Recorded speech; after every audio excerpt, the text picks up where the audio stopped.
You can change the weather with one finger. You walk across a room, touch a small plastic panel on the wall, and the air begins to obey.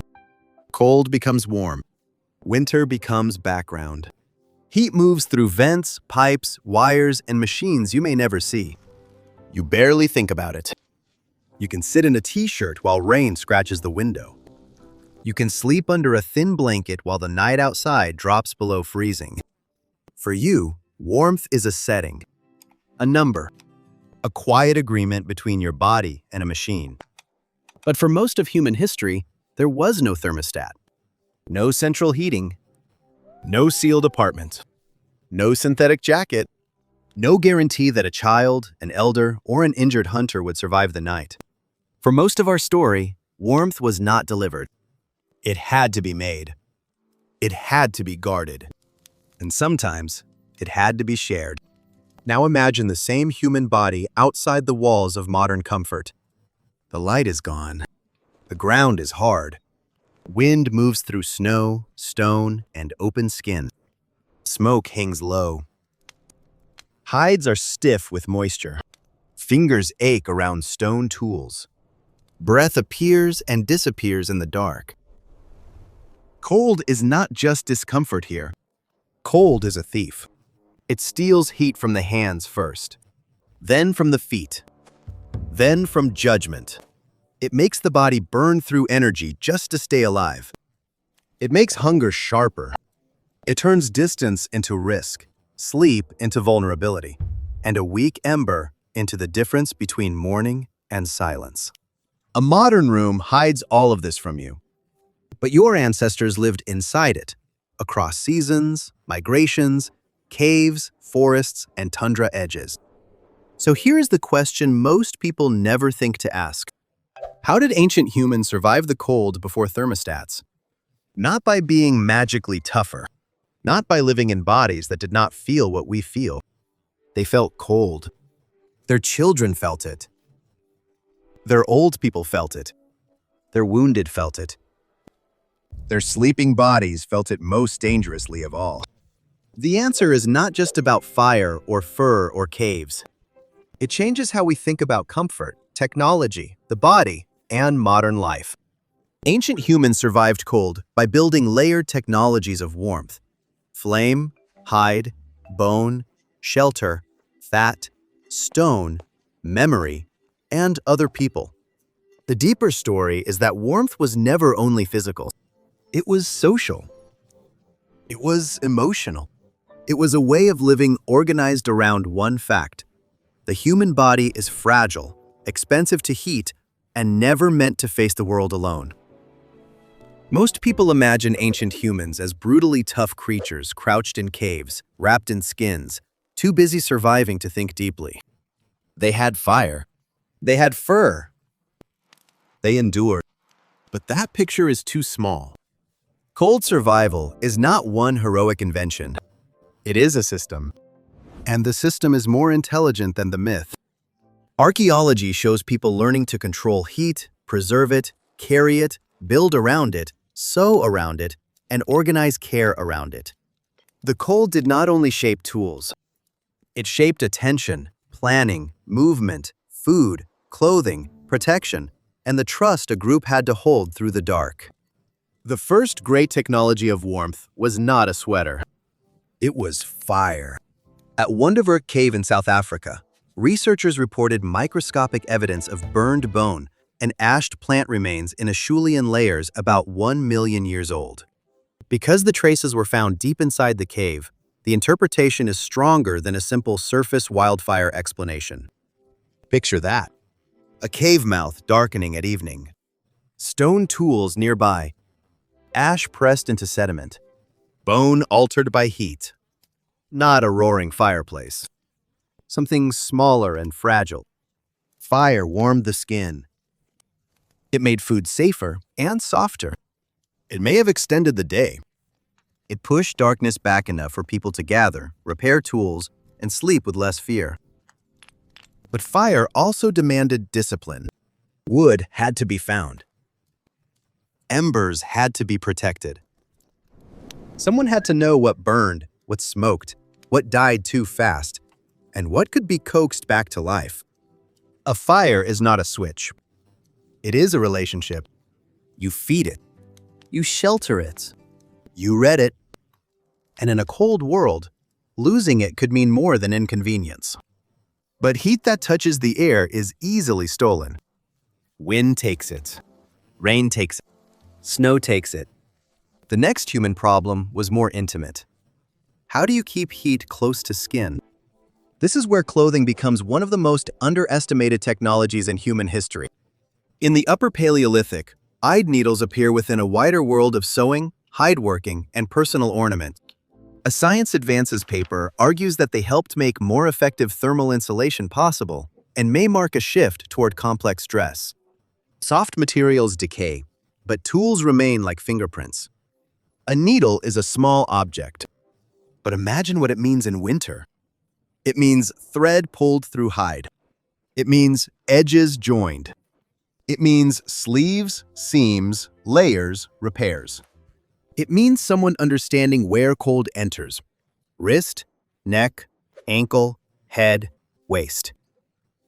Now imagine doing this without metal.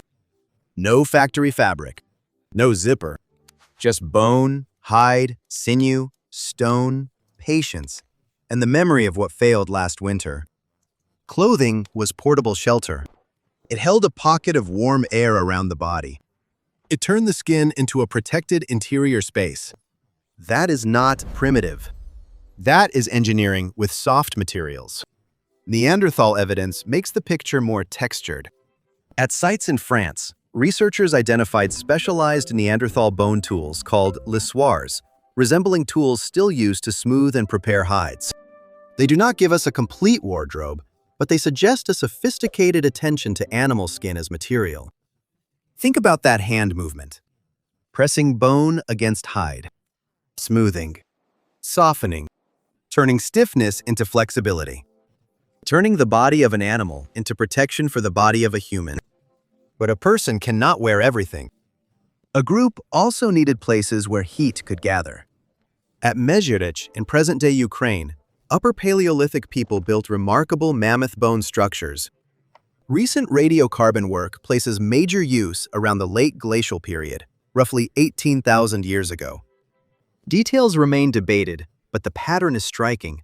Mammoth bones and tusks arranged into architecture in a cold Ice Age world. Pictures standing there. The landscape is open and severe. Wind moves across exposed ground. The bones of enormous animals become walls, frames, weights, boundaries. Hides or other materials may have helped close the structure, though the exact covering cannot always be known. Inside, people repair tools, process skins, share food, and sleep close enough for warmth. A shelter is not just a roof. It is a heat strategy. It breaks wind. It concentrates bodies. It creates a place where fire works better. Children can rest, and hands can keep working. But warmth also had to come from fuel inside the body. When you are cold, your body begins to spend. Muscles shiver, producing heat through rapid contraction. Blood vessels near the skin constrict to protect the core. Brown adipose tissue can also contribute to non-shivering thermogenesis, and modern research shows that cold exposure can activate these systems. This means cold survival was also food survival. A freezing night is not only a temperature problem, it is a calorie problem. A person who has not eaten enough cannot simply will warmth into being. Shivering costs energy. Moving costs energy. Even staying alive costs more when the air keeps pulling heat away. So warmth was connected to fat, marrow, meat, roots, seasonal movement, and shared food when one body could not provide for itself. Cold made morality practical. If the child is cold, someone must cover the child. If the elder cannot gather fuel, someone must bring it. If the injured person cannot move, the group must decide whether warmth belongs only to the strong. This is where the story becomes more human than technical. Because one of the oldest heating systems was other people. Modern psychology uses the term social thermoregulation, to describe how living beings help regulate temperature through contact, closeness, and shared warmth. Researchers argue that in humans, physical warmth, attachment, and emotional safety may be linked more deeply than we notice. The idea is still being studied, but the basic principle is ancient. Bodies conserve heat better together than alone. You know this without reading a study. A child pressed against a parent. People sleeping near a fire, turned inward against the cold. Warmth was not private. It moved between bodies. It was borrowed, given, protected. In a cold shelter, closeness was not sentimental. It was infrastructure. Your nervous system still understands this. A warm room calms you. A warm hand can soften fear. Cold can make loneliness sharper. Even now, when you say someone is warm, you mean they feel safe to approach. Your body is a thermostat, but not a digital one. It is an ancient negotiation between skin, blood, muscle, fat, hunger, fear, movement, and the people nearby. It notices drafts before you form a thought. It tightens vessels. It curls your posture. It asks for food, shelter, and contact. The modern thermostat does something miraculous. It removes the negotiation. You no longer have to read the sky before sleeping. You no longer have to ask whether the woodpile will last. You no longer have to wake and check embers.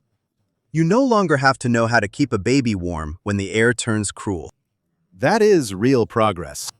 Comfort is not weakness. Heat saves lives. Insulation protects children and elders. Modern medicine treats hypothermia. Housing, clothing, and energy systems have freed millions of bodies from a danger that once waited every winter. But every solved problem leaves a shadow. Ancient humans did not live in harmony with cold. Cold killed them. It punished mistakes. It took the vulnerable first. There is nothing romantic about a freezing child or a starving camp. And yet, within that danger, warmth had meaning. Warmth meant preparation. It meant skill. It meant someone had gathered fuel before dark. Someone had sewn the seam.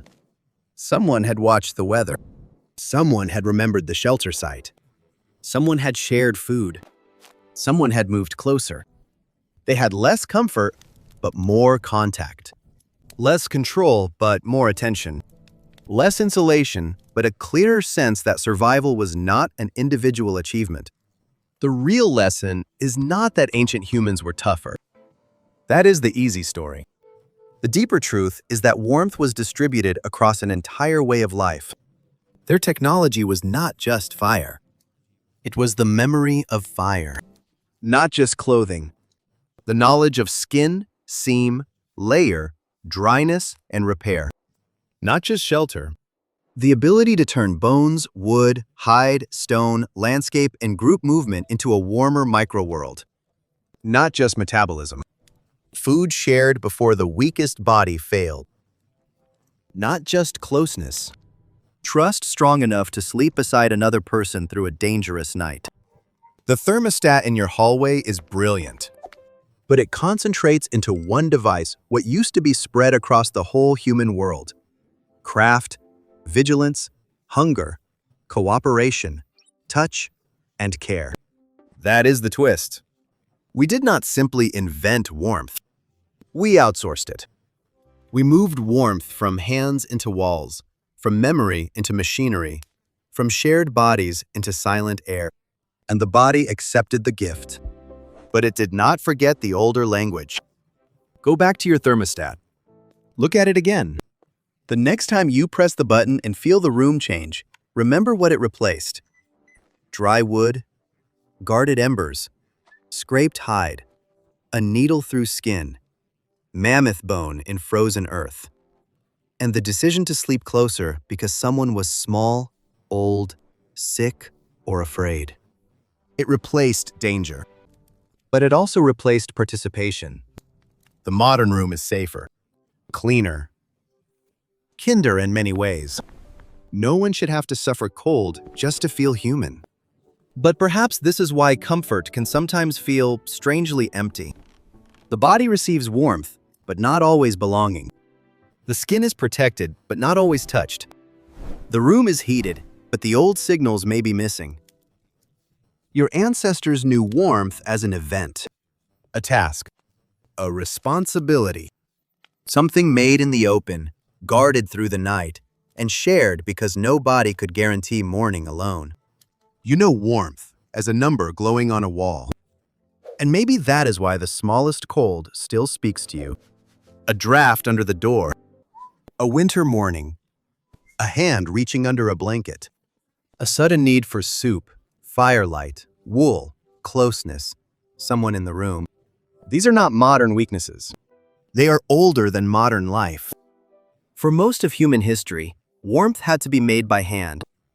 It had to be carried in embers, stitched into clothing, built into shelter, burned from food, and passed between bodies. Now it waits silently inside a wall. And that is a miracle. But it is also a kind of forgetting. The technology changed. The need did not. You are still carrying the same body that once watched the fire at the edge of the dark. You are still the animal that moves toward warmth. You are still what survived the cold.